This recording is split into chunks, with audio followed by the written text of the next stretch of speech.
And what else can we expect in the way of some more Shin Megami Tensei games perhaps this year for us fans? Well, we announced a little while ago that we will be bringing Persona 4 Arena to North America. For anyone who's unfamiliar, it is one of the most epic collaborations in our parent company's history.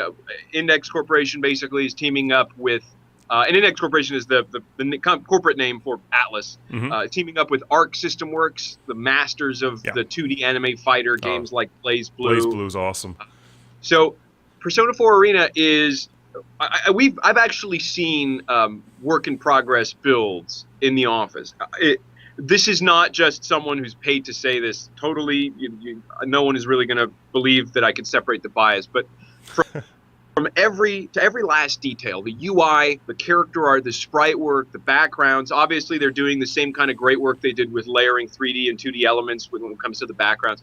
It is one of the most breathtakingly beautiful games I have ever seen. And one of the coolest things about it is that it's so perfectly captures the art style of the Persona games, the personality, the personas themselves, the kind of larger-than-life attacks and special effects, and yet it feels very much like the classic, involved, but I think in this case maybe a bit more accessible than Blaze Blue, just really deep 2D anime fighter. There's a lot of meat on the bone, and we're so excited with time. As time passes, we'll talk more and more about what's in the console version, but people are definitely in for a treat. And when can we expect that one roughly, or if you don't have a release date, and also what's it going to be on?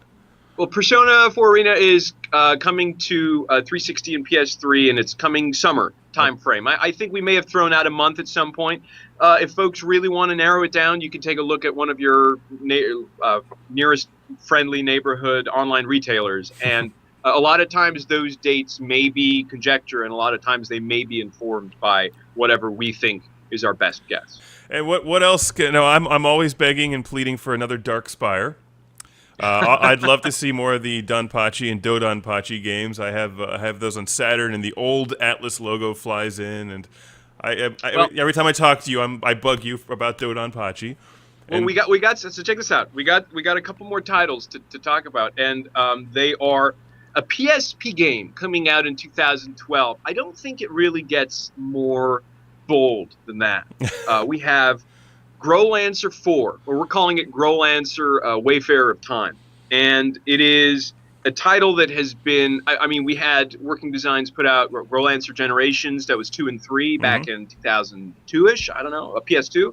We had Growlancer Heritage of War, the 5th game in the series that we put out in about 2007 for the PS2. And now we have one of the games that's been long requested by the fans. It was remade in Japan as Growlancer over reloaded. It was so Super Turbo Hyper Alpha Remix 7. That's right. But one of the reasons that we went with just the original subtitle was A, we wanted people to know that this is 4, but people in the know, and B, we wanted people who aren't necessarily in the know to not feel like they're excluded by a 4 in the title and they've never played a game in the series.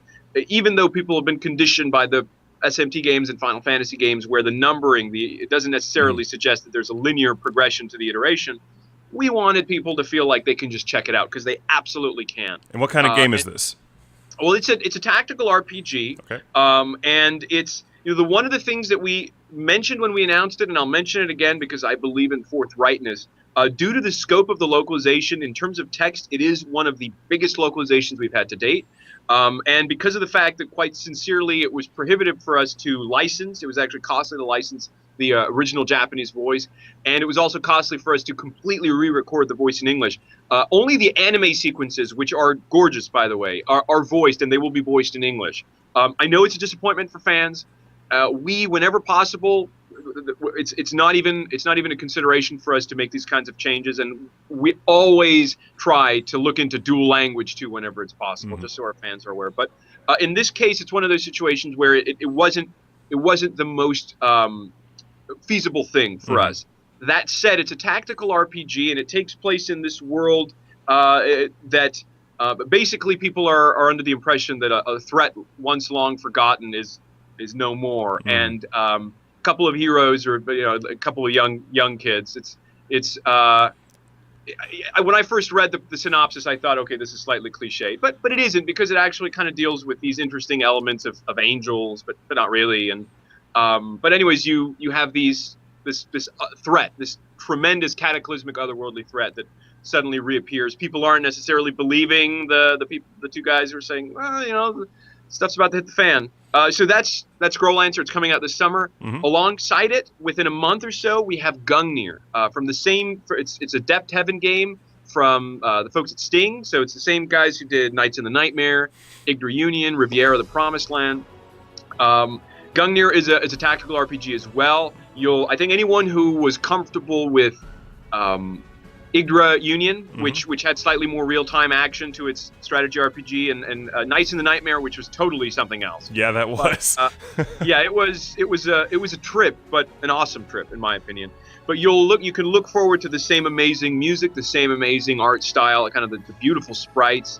And Gungnir is a game we're also really excited to put out, just because we can continue to be a part of the Depth Heaven series. And for anyone who's watching and likes the Depth Heaven games, just a little pimping out of the fact that we just dropped some prices on PlayStation Network.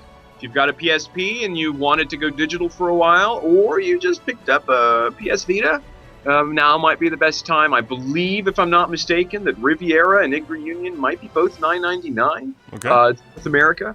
And I think Knights is $14.99, so those are pretty cool prices. Okay, and these are all the PSP releases you're talking about? Those two, Gungnir and Growlancer, Wayfarer of Time, are PSP releases. Okay, and P12. How about some more? When I think of one of the most interesting ladies that I may have talked to last year, Catherine comes to mind. Mm-hmm. She was kind of a little psycho, crazy. I don't know what you're talking about. I thought she was a lovely girl, and I was planning on taking her home to my parents. Yeah, that'd be interesting, and start walking up puzzles and stuff on your way there. Can we expect any more from Catherine this year? No, I think it's safe to not expect anything more from Catherine. I do think, and this is just quoting our parent company in Japan, that when Catherine was released, that they said that they were thinking about Catherine as a franchise, as a property. Obviously, the game exceeded their expectations, exceeded our expectations. Who would have thought that an amalgam of, yes, sexiness, but also horror and this psychological exploration of relationships and commitment and puzzles would be such a compelling combination, but the developers hit it out of the park. Oh, it was a great game. I don't know what the future holds. That's the kind of thing where usually I think fans can realistically just look to Japan for the first news. But based on that quote, and for people who are fans, hopefully if we all close our eyes, cross our fingers, cross our toes, and we close our eyes so people can't tell that we're crossing our eyes too. Hopefully the positive energy helps out.